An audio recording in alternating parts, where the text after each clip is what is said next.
Hola a todos. Welcome back after this quick coffee break. My name is Cristel Jusino Diaz. I'm Centro's Director of Research Programs.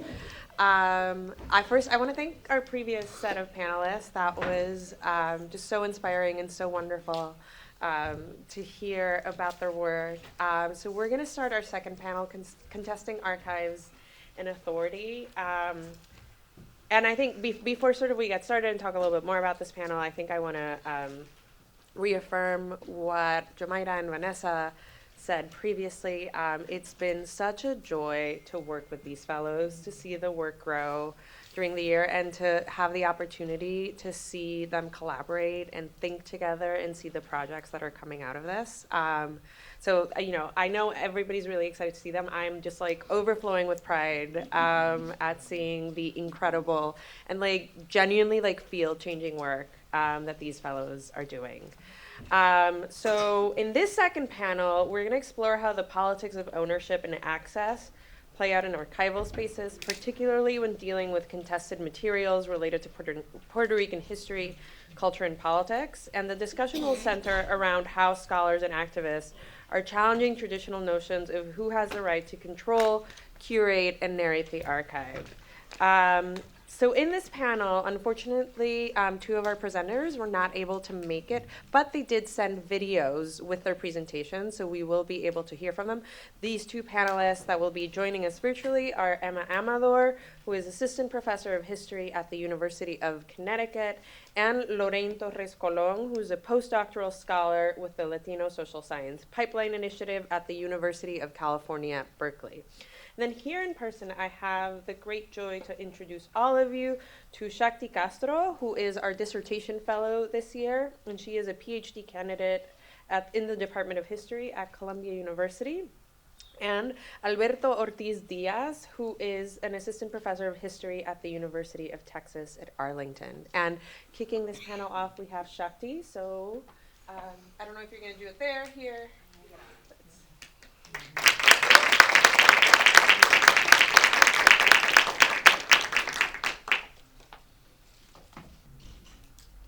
So I'm really excited to be here today and speak to you all about what I've been doing for the last year.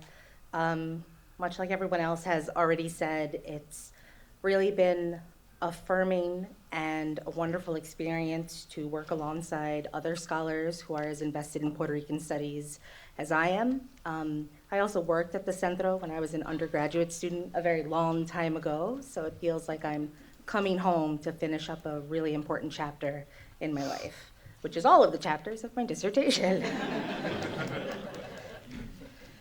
So I'm going to be talking today about my dissertation project, which is titled Agenda of Survival, Puerto Ricans, Public Health, and the Politics of Harm Reduction in New York City, 1965 to 2000.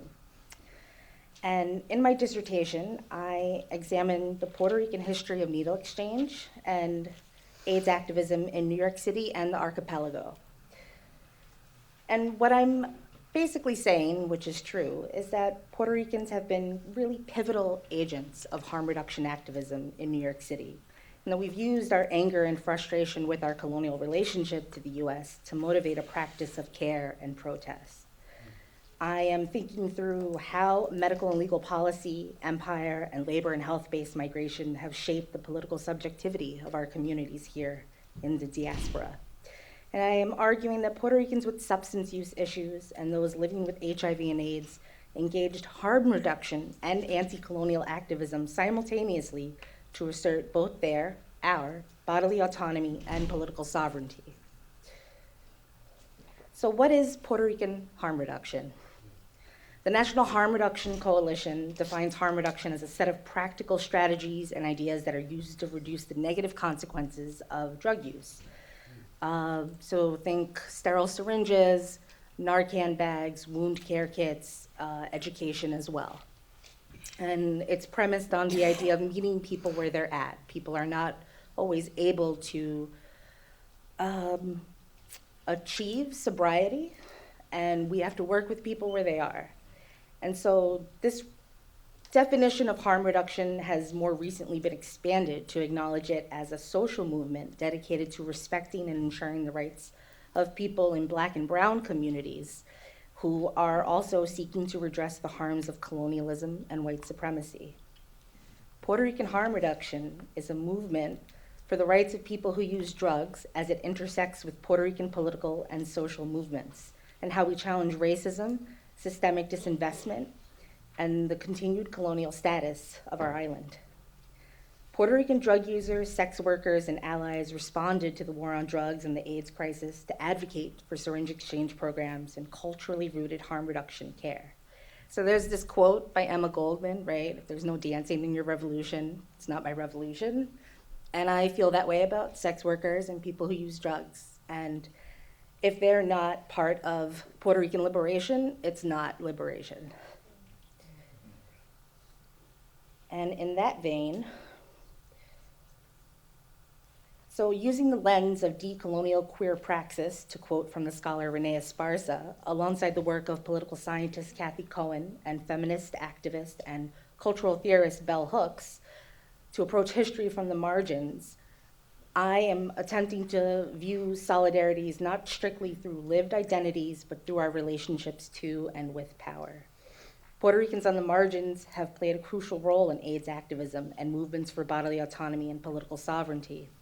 And centering these members of our community, our family, our friends, who have used drugs, were queer, HIV positive, and/or engaged in sex work, centering them as our historical actors challenges the assumed connections between respectability and inclusion in the archival narrative.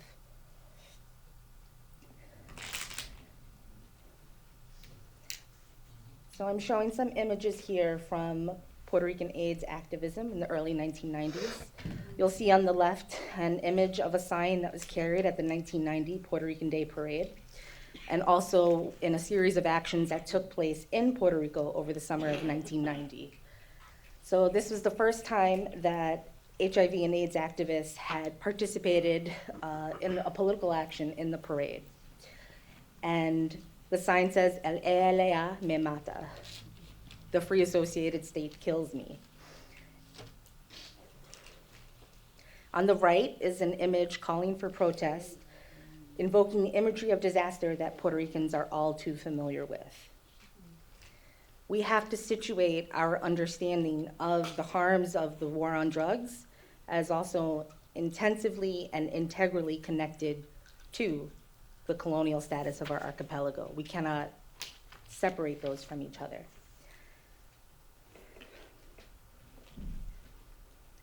Here on the left, I want to show you an image of Yolanda Serrano, a Brooklyn-born Boricua whose activism was foundational in helping to legalize needle exchange in New York City. In the late 1980s, New York City's Department of Health moved to launch a needle exchange pilot program. It came under heavy fire from the Black and Hispanic caucus of the New York City Council, who argued that it was akin to genocide to hand out needles to people of color. Yolanda Serrano said, "Genocide? They call this genocide? What's genocide is what's been happening on the streets. People are dying in our parks, in public bathrooms. Where have these people been for the last 8 years?"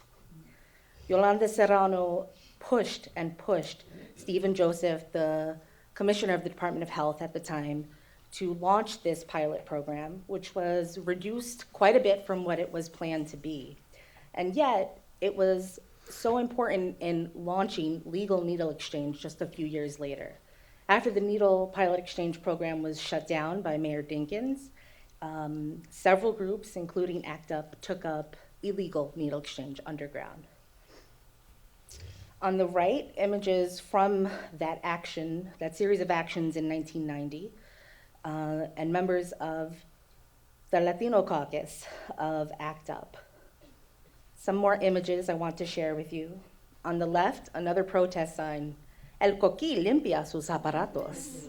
The Coqui cleans his works, using the ubiquitous image or symbolic representation as a representative of Puerto Ricans to promote harm reduction. "Silencio equals muerte," which is ACT UP's slogan in Spanish. And on the right is an image of the wall at On Point, New York. So Este sitio salva vidas. These words are emblazoned on the wall at Point, which is on 126th Street between Lex and Madison, not too far from here. Opened in 2021, Point has reversed thousands of overdoses and provided a sterile, safe space for injecting and smoking drugs and the tools to do so, and all with private funding. La moralidad salva vidas. Here I'm sharing some images of Joyce Rivera, who in 1989 was heavily pregnant and handing out harm reduction supplies from the trunk of her car when Father Luis Barrios met her. Driven by the death of her brother from AIDS contracted through IV drug use, Rivera was a researcher with the NRDP who founded the St. Anne's Corner of Harm Reduction. And these harm reductionists were informed not only by their cultural and community experiences, but they were also deeply shaped and directed by them as well. Culture pushed Puerto Rican harm reductionists to adopt novel and innovative strategies to reach members of a community that, already facing poverty and racial discrimination, feared the stigma of being openly queer, drug users, sex workers, and living with HIV and AIDS. In an issue of the CENTRO Journal from 1994, Father Barrios penned a heartfelt letter, perhaps we may even call it a sermon, where he said the highest morality was saving lives. And some of the ways that I have been going about uncovering this history, or how to tell a true drug war story, to quote loosely from Tim O'Brien, the novelist, is with an eye towards reading along and against the grain, to borrow from Laura Ann Stoller's work. Students of the colonial experience, she writes, mine the content of government commissions and reports, but rarely attend to their peculiar form or context. To that end, I am critically interrogating what I learned from municipal and state records, as well as the form they take, particularly those concerning health and criminal policy, as well as cultural archives and their often sanitized narratives. So I'm using oral history, material culture, and archives to get a more complete image of our history and our community. So Michel Rolfe-Triau writes that power does not enter the story once and for all, but at different times and from different angles. And I want us to think about how power is represented in a place like CENTRO, which has the radical potential to tell a true drug war story. And yet, so many times, what ends up in cultural archives are the stories of acculturation and assimilation, and the stories of people who are the quote-unquote leaders. How do we move beyond these two spaces? Can alternative methodologies like material culture, which my colleague Amanda Guzman has previously spoken about, and moving between historical scales help us to do justice to these stories? In refusing official and alternative narratives, I want us to think about a secret third thing. What is beyond cultural archives? What is beyond the state's archive? And in this way, we can situate Puerto Rican harm reduction as not a footnote or a side note, but an integral part of the story of our experience here in the United States and diaspora, an essential aspect of our anti-racist and anti-colonial protests and our political and social organizing. Our liberation includes everyone. We're not free until we're all free. Thank you. Thank you so much, Shakti. I'm going to show now the video from our colleague, Emma Amador. Hello, everyone. My name is Dr. Emma Amador. I am an assistant professor in the history department at the University of Connecticut. I'm so sorry that I cannot be there in person. I hurt my back and I'm having a hard time sitting. However, I am very glad that I can share some of my research as a fellow with you today. First, I want to say thank you so much to everyone at CENTRO and to my colleagues in the Rooted and Relational Fellowship Program. It has been an amazing experience and opportunity to work as a part of a community of Puerto Rican Studies scholars. I'm going to tell you a bit about how I came to my current work and also how I am developing the project that I'm writing right now. The title of my book is Joyful Collaborations, Antonia Pantoja, Community Organizing, and Puerto Rican Women's Intellectual History. I want to start by saying that I began this work nearly 15 years ago very much rooted in my own work in Centro's archives. I first became interested in the story of Puerto Rican women through my own family's histories of circular migration between Puerto Rico and the US. I was particularly interested in the life history of my grandmother, who is pictured here, Formeria, holding the baby, who had migrated to the United States to become a domestic worker from Puerto Rico in the 1940s. While conducting research in the years that followed as an undergraduate, as a master's student, and then a dissertation writer, I realized that Formeria's story was part of a larger tapestry of migration to the United States, and that many other women had come to the US as a part of sponsored colonial labor migration that was profoundly shaped by gendered occupational segregation. As a doctoral student, I wrote a dissertation that was about the history of Puerto Rican women's reproductive labor, and much of my research was conducted in the CENTRO archives, including the archives of the Migration Division of the Department of Labor, Puerto Rican Department of Labor, which operated in cities in the US. This work became a part of my forthcoming book, which will be published by Duke University Press on May 20th. And this project, with this bright and vibrant cover, which has Yolanda Sanchez, a well-known social worker and civil rights activist, this project traces the way that Puerto Rican women were involved in various types of political organization around care work. And I look in particular at social workers, working on social welfare programs, care workers, domestic workers, and other women in order to tell a story about the political participation of Puerto Rican women in both Puerto Rico and the US. And this project, while I was working on this project, a part of it was thinking through the legacy and work of Dr. Antonia Pantoja, an Afro-Puerto Rican, a lesbian civil rights activist who was an important founder of the civil rights movement in the United States. And if you see here, chapter 6, I analyze and investigate some of the ways that Pantoja was involved with a cohort of her peers in developing community-oriented radical forms of social work practice. While conducting research on the life and work of Dr. Antonia Pantoja, I became just overwhelmed and excited about the possibilities of telling her story, and realized that one chapter in my book couldn't possibly do the work that I wanted to do. So I began collecting material and thinking about how I might write a biography, a full monograph-length biography of her life later. My desire in thinking about this project and imagining how I might tell it only deepened as I entered into the classroom teaching courses on the history of Latinas, especially Latinas in biography and memoir. And here in this image, you can see two pictures of texts, very, very important texts that I draw on in my own teaching. One is the memoir that Antonia Pantoja wrote about her own life, which is in the bottom with the yellow and orange. And the other is the fantastic biography documentary directed by Lillian Jimenez about Antonia Pantoja's life. One of the really remarkable things about coming to Centro to work on writing this biography has been the fantastic work that Centro has already been doing to document Pantoja's legacy. And so again, Antonia Pantoja's papers are archived at Centro, and that's one of the collections that I'm working on for my book. But staff at Centro have separately worked on and developed fantastic projects, including different work to commemorate the centennial of Antonia Pantoja's birth, and also developing a wonderful exhibit about her life and work that has been in the Central Archives, and also creating educational materials about her life.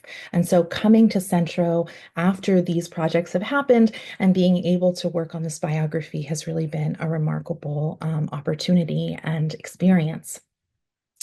One of the things that I'm the most interested in doing in my project and in the writing is to write first of all, the first full-length biography or monograph about Pantoja, but also to rethink and seriously engage with the intellectual history and intellectual legacy of Puerto Rican women.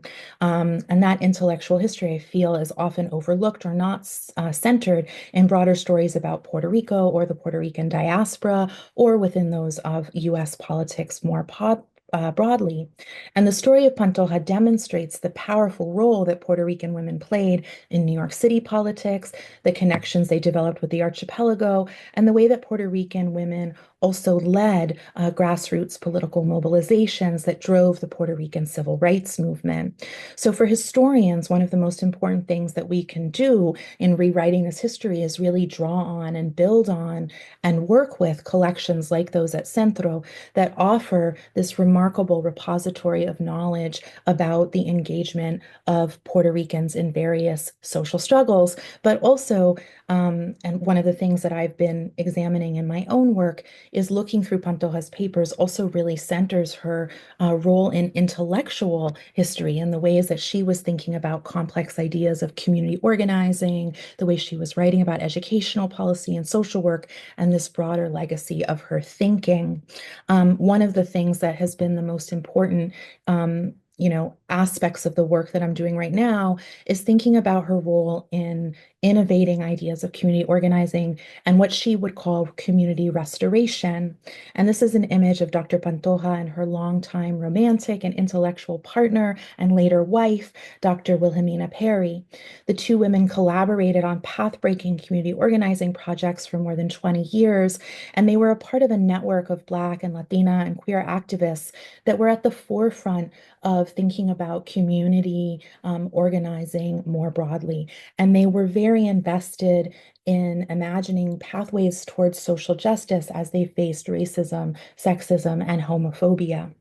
This is an image of Pantoja and Perry in California at a moment when they were working on the development of the Graduate School of Community Development. So at first they worked, Pantoja worked at the San Diego State University within the social work school and later helped to innovate this new educational program.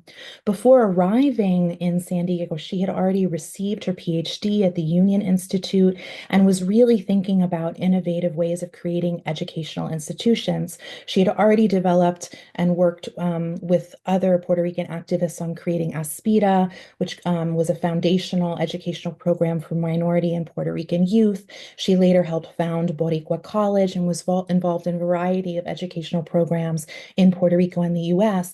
And this moment really allowed her to explore and collaborate with other scholars and intellectuals and her partner Perry in thinking about how she could merge educational activism and radical social work methods into new types of exciting collaborations.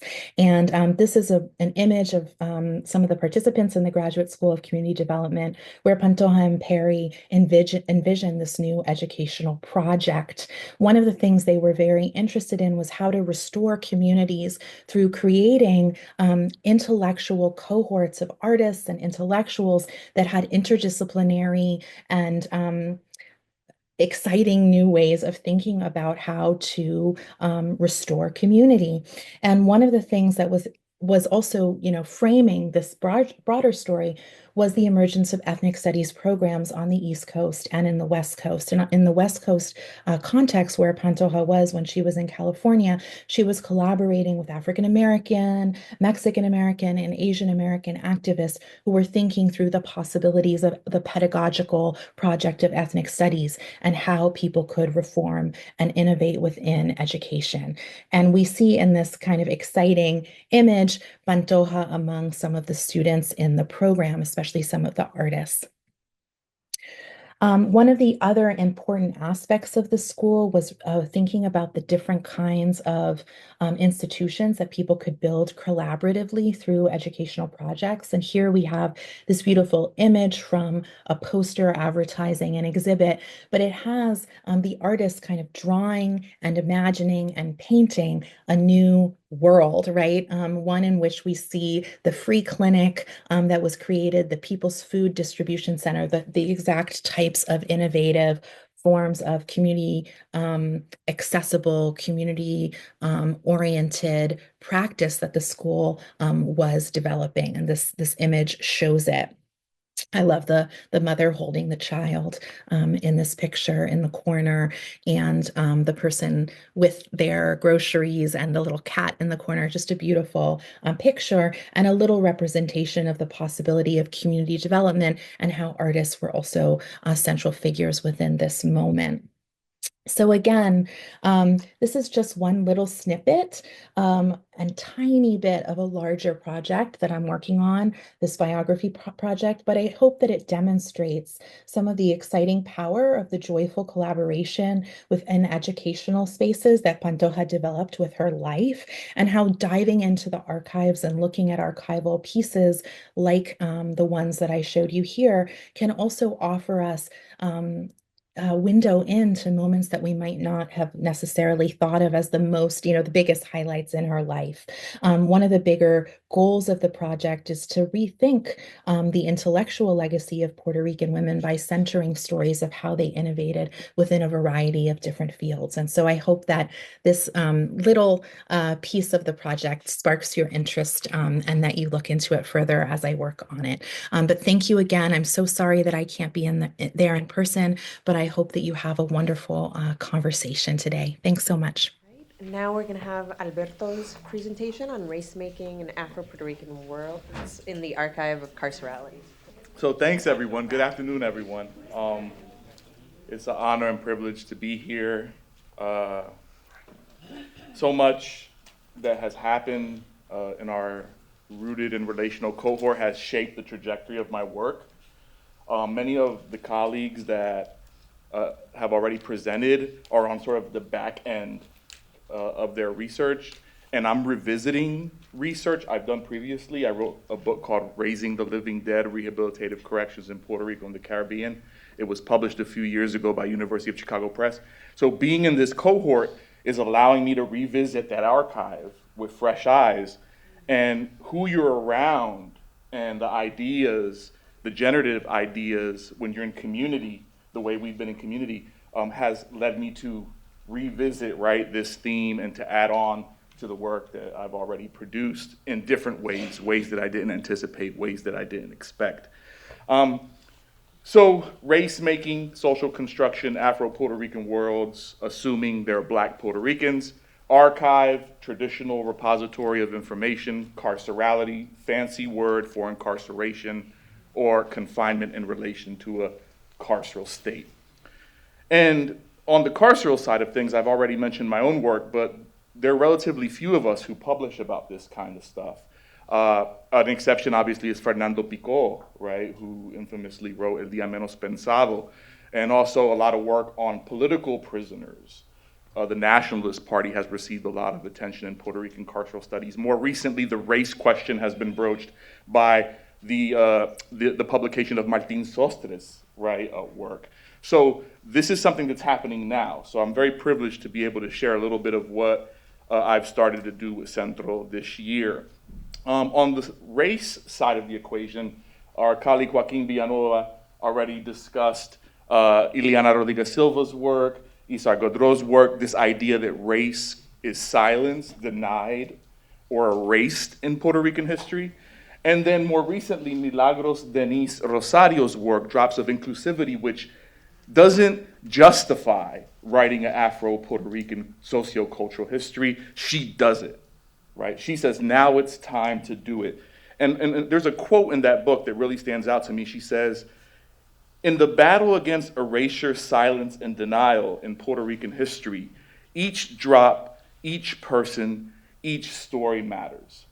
So what I'm trying to do with my work on incarceration at this point is to account for those drops as they emerge in the archive of incarceration.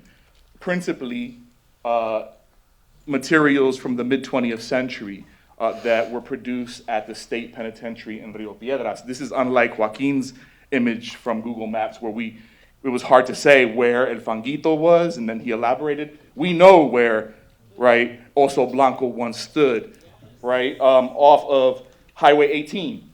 When you go toward Rio Piedras, when you go toward Caguas from San Juan, it's sandwiched, or it was sandwiched, between Centro Médico and La Yupi.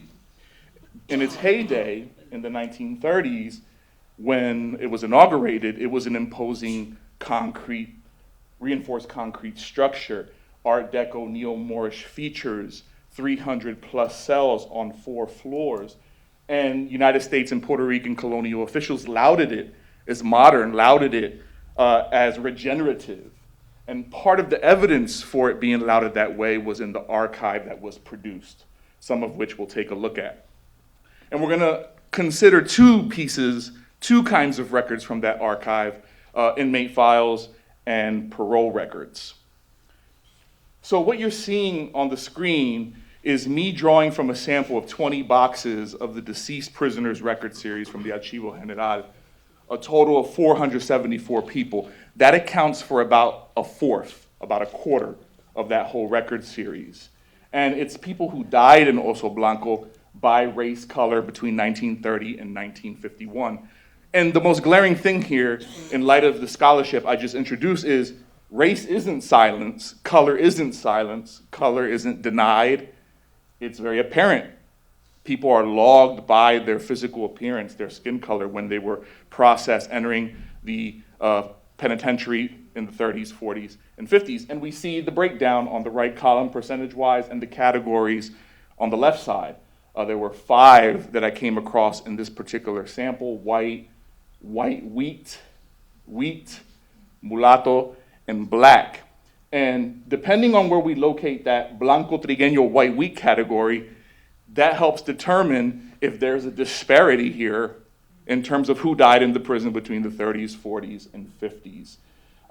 In other words, who was neglected to a degree, right? If not outright by design, killed off by the system and the state during the period in question. Now, this isn't to say that these categories are rigid or stable, however, because there are examples like this in this archival paper trail. This is Carmelo, a man who was incarcerated in the early 1930s, 1934. And you see on the right-hand side in the middle, his color, what's left behind is that he's Trigueño. But you see before the Trigueño that there's a dash and there was something before it, very likely Blanco, but someone decided to remove it, if not, right, just this is an old piece of paper and it deteriorated over time. What makes me think that's not the case is that there are several records like this, right? Not overwhelmingly, right? But there is a subset of records that erase or silence or deny a part of the racial or color identity of the incarcerated person in question. But many more of these records indicate cases like Alejandro's, who in the mid-20th century was incarcerated at Oso Blanco, and depending on who he interacted with, that determined what his color was or what his race was. When he engaged the guard or the trusted prisoner who registered him when he originally got processed at the facility, he was deemed white. When he had his physical done by the physician, he was a Trigueño. When he engaged the classification and treatment specialist, he was white. When the psychiatrist autopsied him after he passed away of tuberculosis, he was a Trigueño. But then there's a social history that accompanies this archival paper trail at the bottom, and Alejandro's focus was on his family. In an interview that I drew from between the social worker and the incarcerated individual, he's quoted as saying, "Cuando cumpla piensa, quote, irse a ayudar a su padre, ya que tiene 60 años y pico."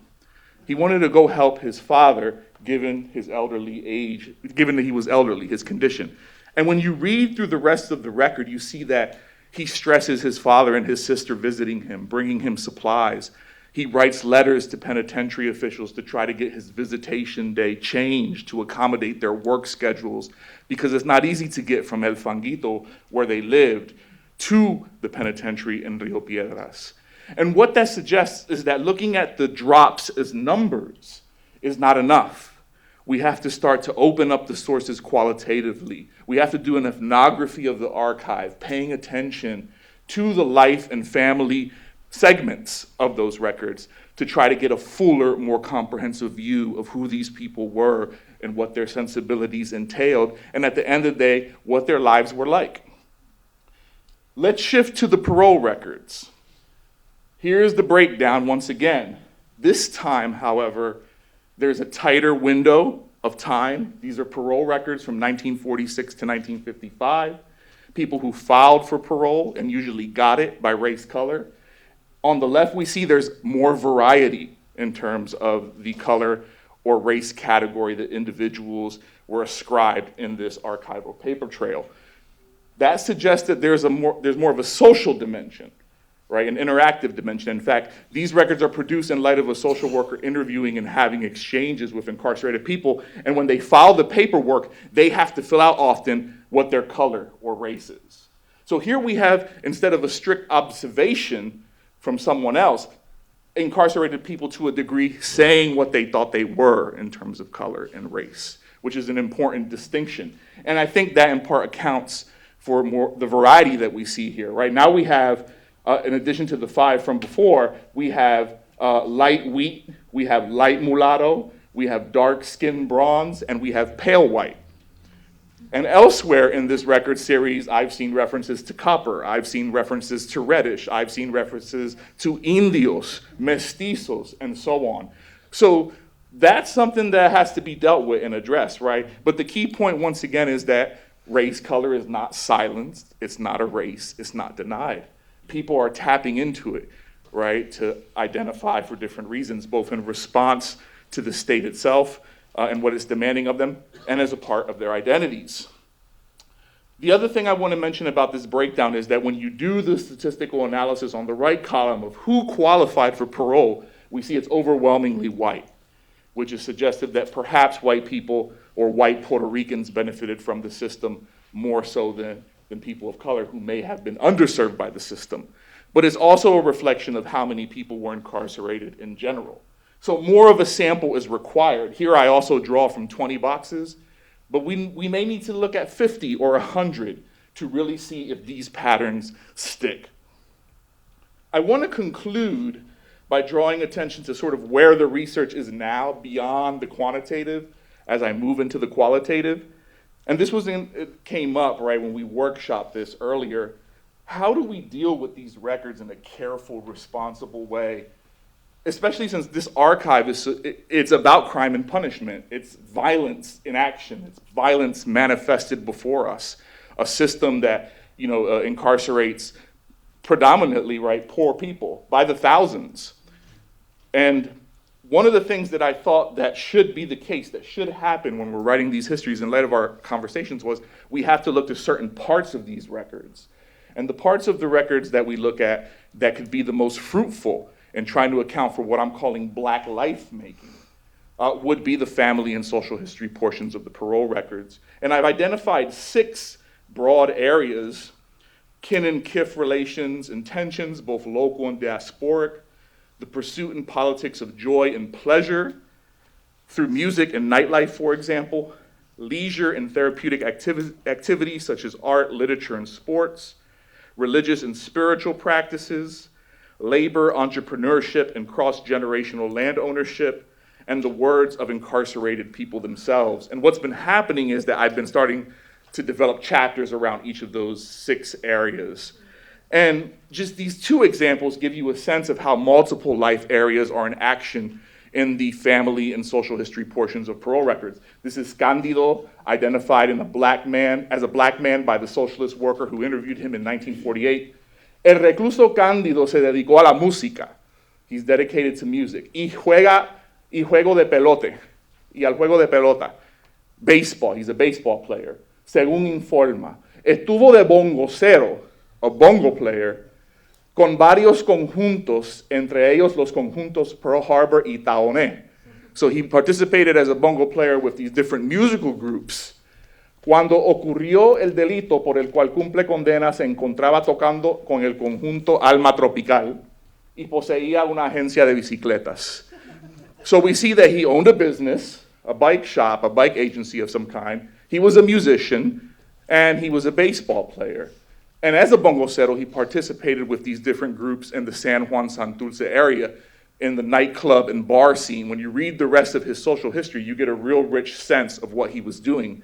You also get a sense of other sports that he played, such as other sports that he pursued, such as boxing. So in Candido's case, there's more to tell. There's more to know about him just by following the threads, the traces, the hints of who he was in this portion of his record. And finally, I'll end with Gloria, a young incarcerated woman who was interviewed in the late 40s as well, who was deemed of the white race, but with trigueña skin, one of these blanco trigueños again, right? And at the end, what really stood out to me was what the social worker took away. Sin embargo, en cierta ocasión durante la entrevista expresó, and these are her words, que de ella no abusa nadie, that she didn't tolerate abuse by anyone. And if you read the rest of her record, you see she had a hard life. She lost her parents at a young age. She had to take care of her adoptive siblings, and she missed out on a number of opportunities because of that. She was pregnant while incarcerated. She had relationships with two different men who tried to mistreat her, but she confronted them in different ways. So when you take a step back and you see the misery, you see the trauma, you see the pain, you also see the defiance. So for her, life-making for me revolves around that she didn't tolerate the abuse, right? And I think that's the part of the record we have to gravitate toward. We have to gravitate toward the part of the record that allows us to talk about what life meant, how it manifested or materialized for these people in this time and place. In a way, it'll be about the good and the bad. It'll be about life, but also death. It's kind of an experiential androgyny, right, to a degree. And the last thing I want to say is that in looking at these drops, what's going to happen is that the drops are going to become more textured. They're going to become fuller. There's going to be a pleroma, plenitude, in terms of our search for a more total and comprehensive understanding of these people. And the drops will become a torrential downpour that has to be recognized and reckoned with. Thank you. Buenas tardes, colegas. I am Doctora Lorraine Torres Colon, and I'm here to present a matter of critical importance for Puerto Rico, data sovereignty. This is not merely a technical issue, but a fundamental question of power, access, and the very authority that underpins archival practices.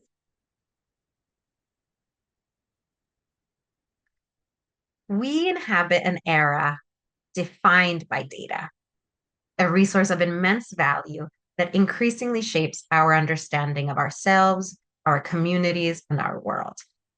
However, the control and utilization of this data is far from neutral.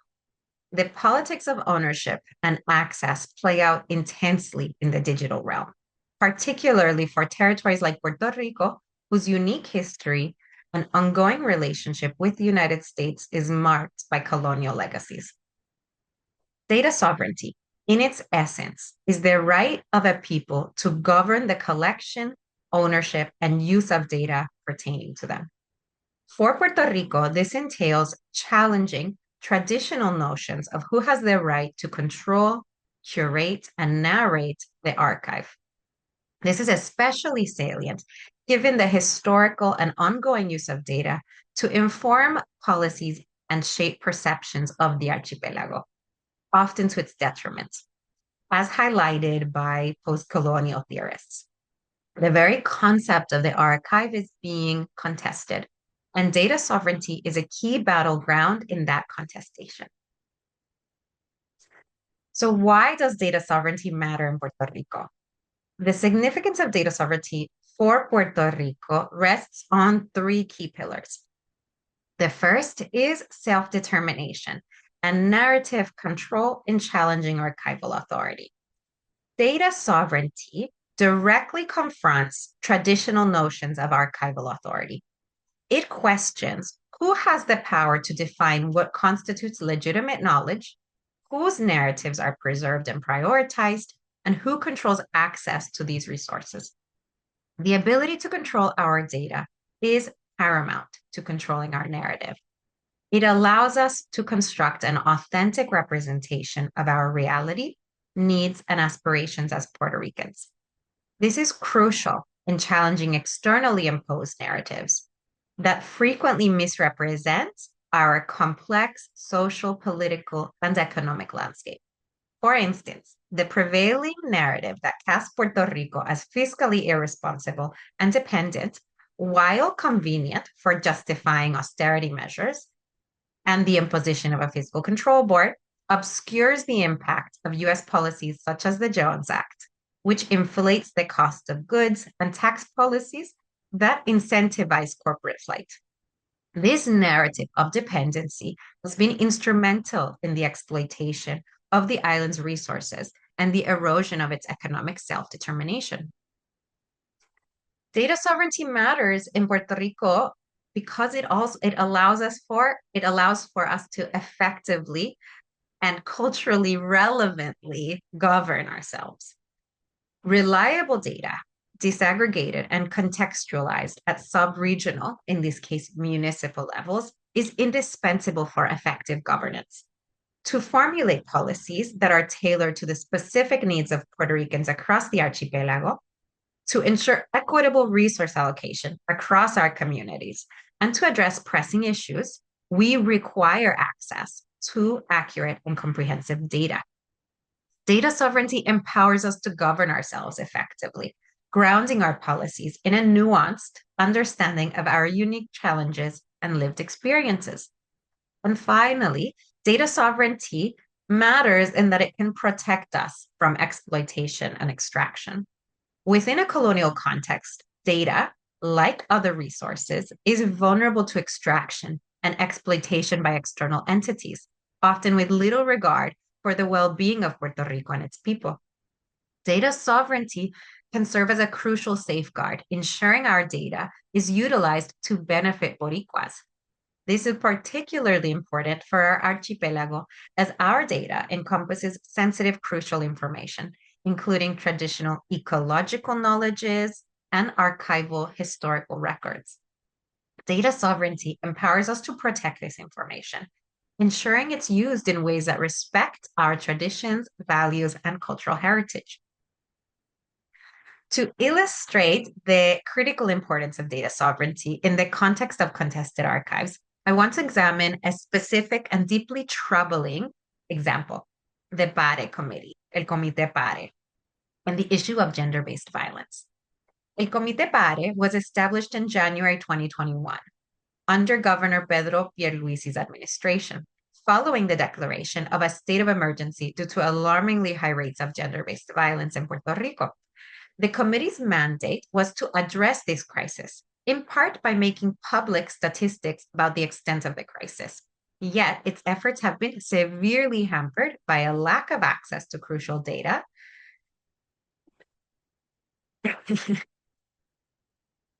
Even in an island government-appointed committee, like El Comité PARE, the enduring shadow of colonial administration manifests itself in data accessibility issues. So although data relevant to gender-based violence is collected by multiple government agencies, the lack of interagency coordination, often stemming from bureaucratic silos and a lack of political will, means information is not effectively shared or integrated. Data collected by these agencies is often not accessible to the public or even to other government agencies, let alone to organizers working to address gender-based violence. This lack of transparency hinders the ability of researchers, advocates, and policymakers to effectively monitor the situation, identify patterns in the data, and develop appropriate interventions. Not only is key data withheld, but grassroots organizations with extensive experience and close ties to the affected communities, like la Colectiva Feminista en Construcción, Taller Salud, and el Observatorio de la Equidad de Género, which maintains its own supplemental records of femicides on the island, are systematically excluded from the data gathering process. This exclusion, rooted in a disregard for local knowledge and a preference for top-down approaches, not only limits the amount of data available, but disregards the expertise of those most affected. This is not merely bureaucratic inefficiency. It's deliberate obstruction mirroring broader patterns of limited transparency and accountability that has characterized colonial governments. The withholding of this data has profound real-world consequences, including the misallocation of resources meant to intervene in these cycles of violence. So, how do we achieve data sovereignty for Puerto Rico? Achieving data sovereignty for Puerto Rico requires a multifaceted and decolonial approach. It's not simply about technical solutions. It's about fundamentally transforming the power dynamics that govern the control and use of information. We must establish robust legal frameworks. We need to enact laws and policies that explicitly recognize Puerto Rico's right to control its data. This entails affirming Puerto Rico's ownership of data generated within its archipelago, imposing stringent limitations on external access, and establishing effective penalties for the misuse of data. These legal frameworks should be informed by international human rights law and decolonial legal theory, centering Puerto Rican self-determination. We also need to invest in local infrastructure and capacity building. This means prioritizing the development of data centers and secure storage facilities within Puerto Rico, while simultaneously investing in training and education, empowering Puerto Ricans to effectively collect, analyze, and manage their own data. This fosters municipal level expertise, reducing reliance on external actors, and promoting self-determination in the digital realm. We also need to create participatory governance structures. This means establishing governance structures that ensure data is used ethically and in accordance with our municipal level needs and values. This involves setting up independent oversight bodies with strong community representation at the municipal level to develop data policies, monitor data usage, and to ensure accountability. These structures need to be transparent, democratic, and inclusive, reflecting the diverse voices and perspectives of Puerto Rican society. They need to be accountable to the communities they serve with mechanisms for redress and ongoing community input. This directly challenges traditional top-down models of archival governance. We also need to forge strategic alliances. We should build alliances with other communities and nations engaged in the struggle for data sovereignty. We need to connect with and learn from global movements advocating for data rights and working collaboratively to challenge the power of those who seek to control data for their own benefits. Data sovereignty is not merely a technical issue. It's a fundamental matter of justice, decoloniality, and their right to self-determination. It's about reclaiming our narratives, asserting our right to chart our own course, and building a future where data empowers us rather than perpetuating systems of oppression. Our data is our future, and that future needs to be in our hands. Thank you so much. I'm sorry I wasn't able to be there in person with you, but if you have any questions or comments about data sovereignty and want to talk more about it, please email me.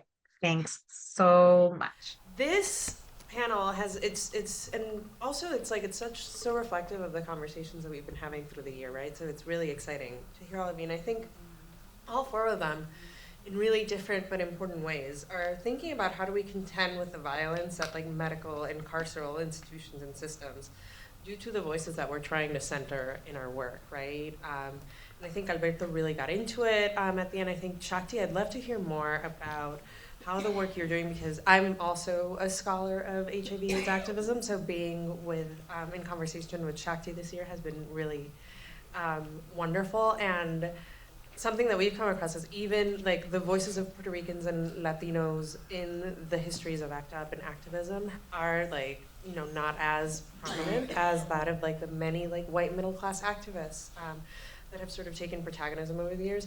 But you're working especially on women and on doing harm reduction, which is an even more marginalized sector.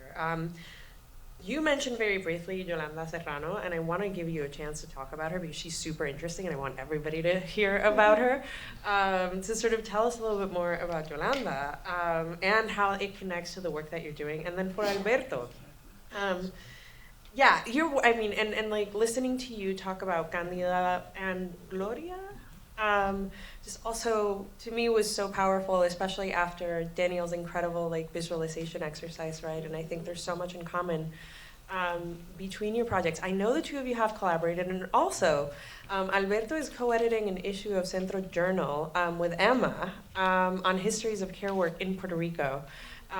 The call for papers for that came out a couple weeks ago.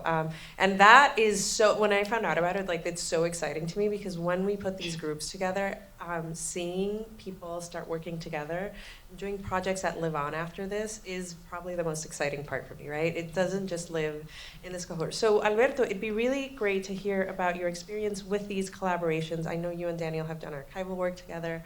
To sort of expand on that a little more, and then we'll take 2 questions from the audience. Hi, can everyone hear me? Yes. Awesome. Yeah, I'm in love with Yolanda Serrano. Thanks for asking more about her. She was a really fascinating figure. I think a news story in 1989 referred to her as the, quote, Avon Lady of AIDS Prevention.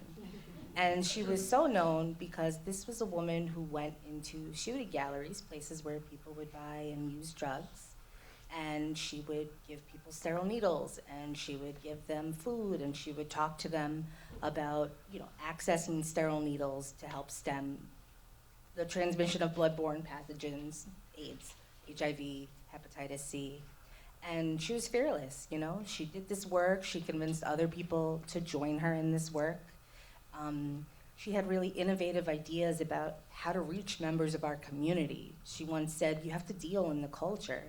And she really brilliantly enlisted a bunch of owners of botanicas around the city to have HIV/AIDS prevention information and harm reduction information inside of them to reach people. Yolanda was one of those people who was all business. She took care of what she needed to take care of, and she sadly never shared with anyone that she herself was HIV positive and ended up passing from the disease. But without her, we would not have the harm reduction practices we have today that are so vitally shaped by our communities. Harm reduction in New York is very much a Puerto Rican shaped, created phenomenon. Wow, thank you so much, Dr.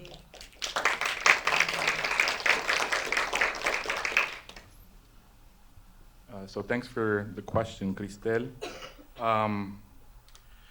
It's such a big question, right? Because there's a context in which the question's being asked, the rooted and relational cohort and initiative, but also the times in which we live, where it's easy for us to maybe go off in our corners, or easy for us to individualize things and not engage in community, and maybe be more standoffish toward each other.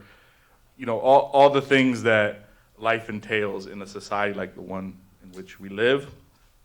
And, regrettably, that's been my experience in the academy. I ain't gonna front about that. Very much in my training and in other kind of contexts. So, I remember meeting Daniel, I don't even remember how many years ago it was, Daniel. I think it was like 2017, 2019, at the Archivo General, not knowing that we would be crossing paths later.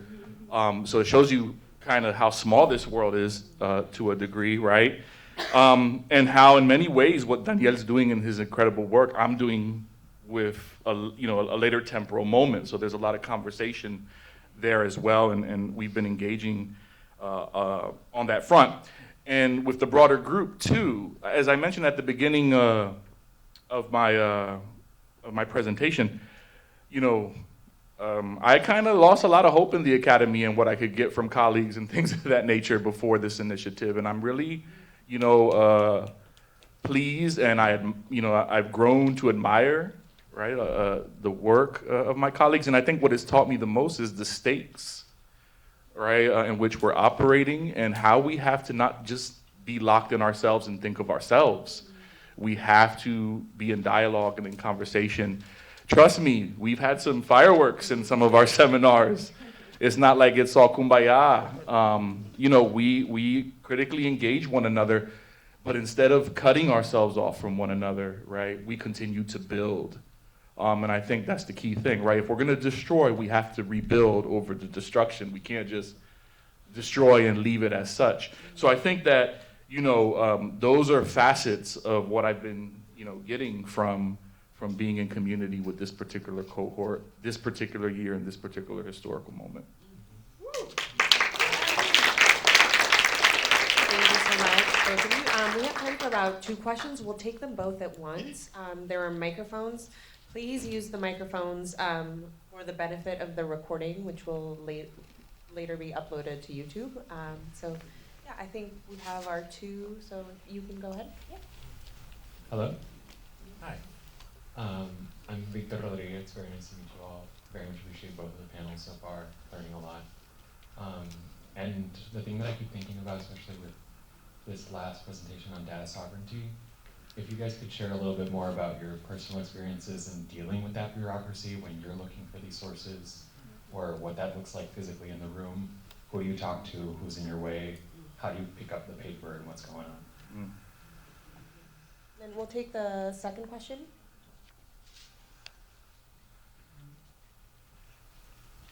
Hi, thank you so much for your time and dedication. I'm actually visiting and I was raised in Ohio. It's very amazing to be surrounded by many Puerto Rican people. Many that I grew up with were just my cousins, and so I'm learning so much, and I really appreciate the connectivity that I'm making to my personal experience and a lot of history that is unspoken in my experience. In a lot of what I'm hearing, I hear very important things around like the necessity to have a decolonial lens and liberation and like advocating for all of us. And I think that I see and feel how much the state will put a lot of responsibility on an individual and criminalize an individual for what we all know is very much a historical and colonial weight that a person carries. And I think I'm struggling when I hear about the archival work because I hear about the past and acknowledgement of violence that has been done, and I hear about how people are criminalized and racialized, and I think I'm struggling to understand how can an archive help us with the current predicament of how to like move forward, like not just on an individual and harm reduction, but to cultivate this information to push us forward beyond, for example, a person being a drug user, but understanding like the core wounding and getting to a place where we can really heal a core wounding as a community. Because the state compartmentalizes like, okay, here you get your health, here you get your financial support. There's so much differentiation instead of like a holistic viewpoint that is able to really resuscitate the healing that we need in an intergenerational way. So I'm wondering if you can connect, sometimes what is isolated in research to what we need right now.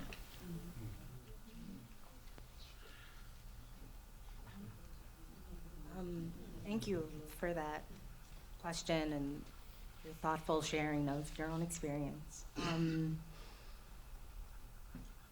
The expression el pueblo salva al pueblo, right? We save ourselves. And I think to that I would try to expand our thinking about the wounds that we carry, right? I think so much of the time when we think about drug use or addiction, we think about it in terms of a harm, right? Something that poisoned our community. Drugs came in, it changed everything. And if we reframe how we think about that, was it the drugs or was it the war on drugs, right? And thinking about how the state has harmed us. And it's not solely a monster of our own making, even though many times when we live with addiction in our families, in our communities, it's very easy to feel anger and resentment. I think the archive, it's not an instruction manual, right? It's a living thing that we have to interact with, contend with, we have to question, challenge. But within those boxes, within oral histories, within materials, we see how people make life, they give life, and how they continue to do so.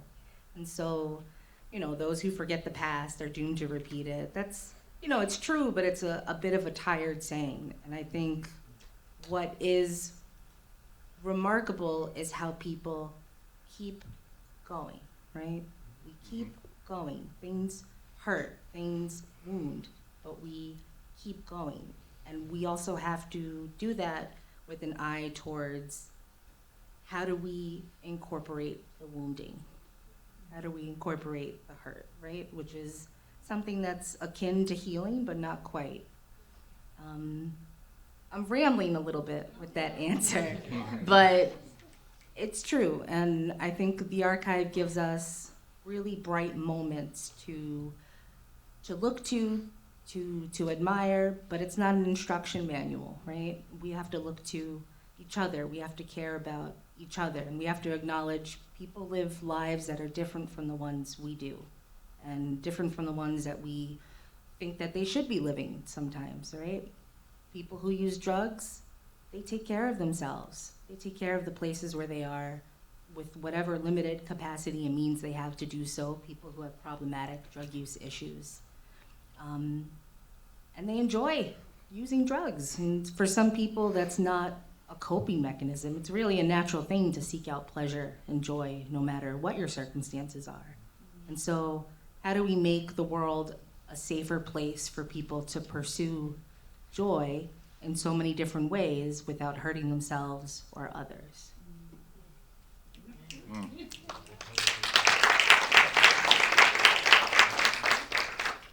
A great answer. And I really have little to add. You know, if Emma were here, I think one of the things Emma would say would be, we have to take up the challenge of creating a more caring world, right? It's on us to do the work. We've inherited certain things, and Lorraine would probably say that the project of data sovereignty, reclaiming our knowledge, reconstituting narratives, consciousness raising that comes along with that, all of that is a part of a response to this amazing question that was put forward. You know, in my own work, I want to challenge the assumption that the archive of carcerality can only tell us things about crime and punishment. So Candido did that. Gloria did this. That's why they're in prison for 3 to 5, or for a decade, or for a life sentence. This is how horrible they are. But there are traces in those records of the life they made, as my colleague Shakti was raising. So the assumption has to be, rather, right, than that side of it, repossess the archive, because we're talking about decoloniality. What's decoloniality in a very generic, basic sense? We are repossessing, right? We are taking something back. Authority over our lives, or whatever that may be. And there's no individual answer. I think what you're hearing here to a degree is that it has to happen in conversation and dialogue and community. And we have to start with us. So in what we're doing is knowledge. But knowledge of self is essential for us to be able to activate the knowledge into action, right? These fragments of these people that we're putting forward that probably no one knows about is an essential ingredient to the processes in which, right, we're hoping might manifest or materialize in a future. In a future we may or may not see materialize, but that we have the hope that materializes, whether within our lifetimes or not. The archives we're talking about, the legacies that we're talking about, they're not constituted within lifetimes, right? We're talking about legacies at least 500 years old. That's older than everyone, not everyone in this room put together, but than everyone's been alive in this room, right? So how do you deal with something like that? Well, right, in togetherness, I think. And then, you know, what does problem solving look like within that? Everyone would have to bring their knowledge, their expertise, their experiences to the table so that we can cook that up, right? It's not something that is, you know, gonna probably miraculously happen just in a corner or in one individual life. And on the other question, I want to touch on briefly, I believe Victor, was it Victor's question? About, you know, when you're going into these spaces, who do you talk to? How do you make your way? How do you deal with that? Again, right, you have to be in community where you do research. Oftentimes the academy is extractive, right? We go places to get something that's gonna help us along in our careers. The venom of careerism creeps into what we do in the academy quite a bit. So if you go there with an attitude where you recognize and understand that these are people, professionals in their worlds, who can help facilitate your process, you have conversations with them, you learn from them, you get checked by them, right?